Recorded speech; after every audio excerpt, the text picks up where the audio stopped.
രണ്ടാം മോദി സർക്കാരിൽ നിന്നും മൂന്നാം മോദി സർക്കാരിലേക്ക് എത്തുമ്പോൾ പാർലമെന്റ് എങ്ങനെ വ്യത്യസ്തമാകുന്നു എന്നുള്ള ഇതിന്റെ ദൃശ്യങ്ങൾ നമ്മൾ ഇന്ന് കണ്ടു. രാഹുൽ, പല വിഷയങ്ങൾ നീറ്റിൽ തുടങ്ങി പല വിഷയങ്ങളിലേക്ക് കടന്നു നമ്മൾ കണ്ടു. മോദി സാധാരണഗതിയിൽ പാർലമെന്റിൽ എപ്പോഴും എത്താറില്ല, ചില സമയങ്ങളിൽ മാത്രം വന്നു പോകുന്നു.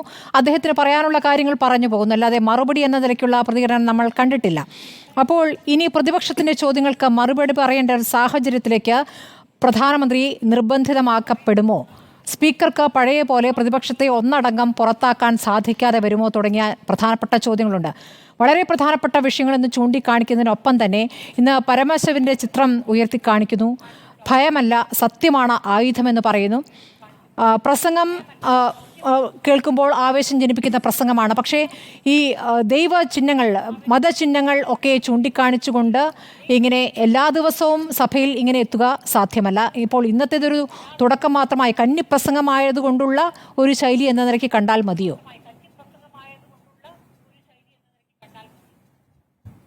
ഈ ഇന്ത്യൻ ജനാധിപത്യത്തെപ്പറ്റി എൻ്റെ പ്രതീക്ഷ വളരെ വളർത്തുന്ന ഒന്നാണ് ഇന്നത്തെ പാർലമെൻറ്റിലെ പ്രതിപക്ഷ നേതാവ് ശ്രീ രാഹുൽ ഗാന്ധിയുടെ പ്രകടനം.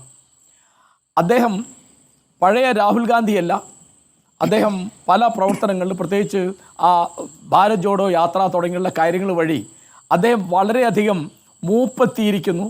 അദ്ദേഹത്തിന് വിവേകം ഉറച്ചിരിക്കുന്നു. അദ്ദേഹം നമുക്ക് വളരെ പ്രതീക്ഷ നൽകുന്ന ഒരു നേതാവായി വളർന്നിരിക്കുന്നു എന്ന് കാണിക്കുന്നതാണ്.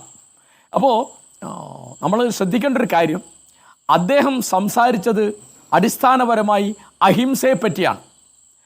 അഹിംസ പരമമായ ധർമ്മമാണ് എന്ന്, അഹിംസോ പരമോ ധർമ്മ എന്നുള്ളത് മഹാഭാരതത്തിലെ വചനമാണ്.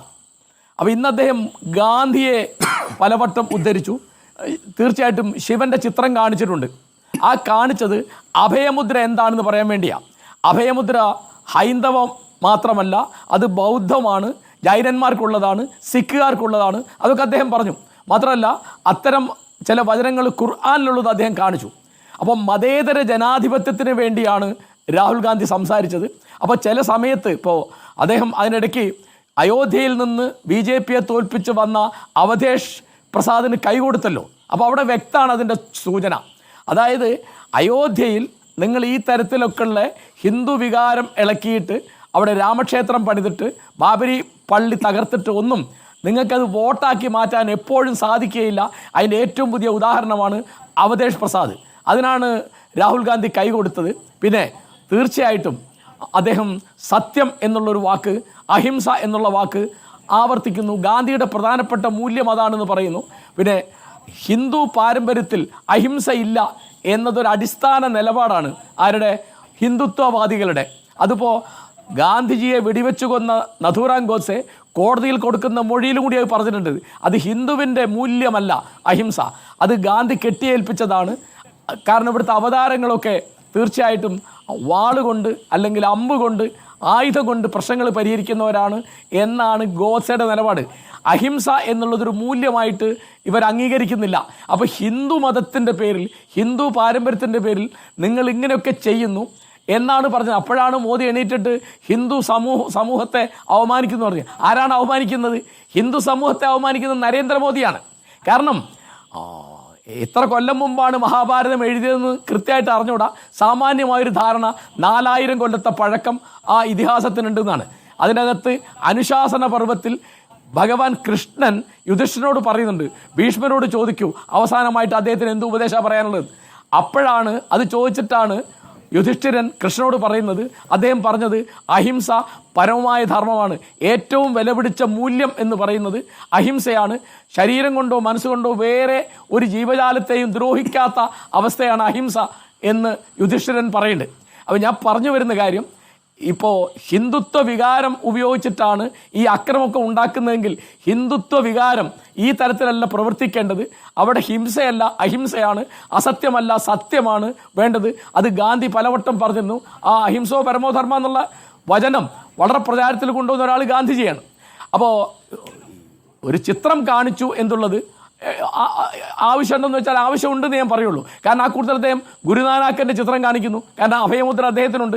പിന്നെ കോൺഗ്രസിൻ്റെ ചിഹ്നം കൈപ്പത്തിയാണല്ലോ.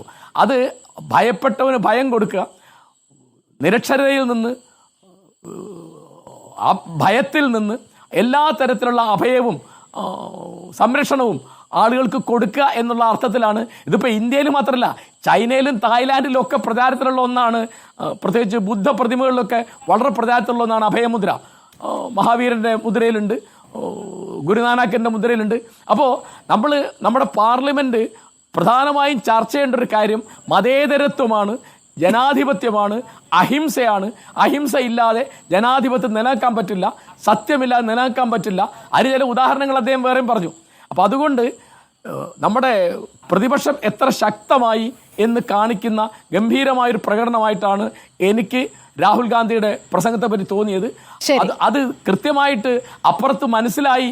അതിൻ്റെ സൂചനയാണ് അമിത്ഷായും നരേന്ദ്രമോദിയും രാജ്നാഥ് സിംഗും ഒക്കെ ചാടി എണീറ്റത്. അതുകൊണ്ട് പ്രതിപക്ഷത്തിൻ്റെ ശക്തിയാണ് ജനാധിപത്യത്തിൻ്റെ ശക്തി. അത് ആ സ്പീക്കറും ഒന്ന് വരണ്ടുപോയി എന്നാണ് ഞാൻ വിചാരിക്കുന്നത്.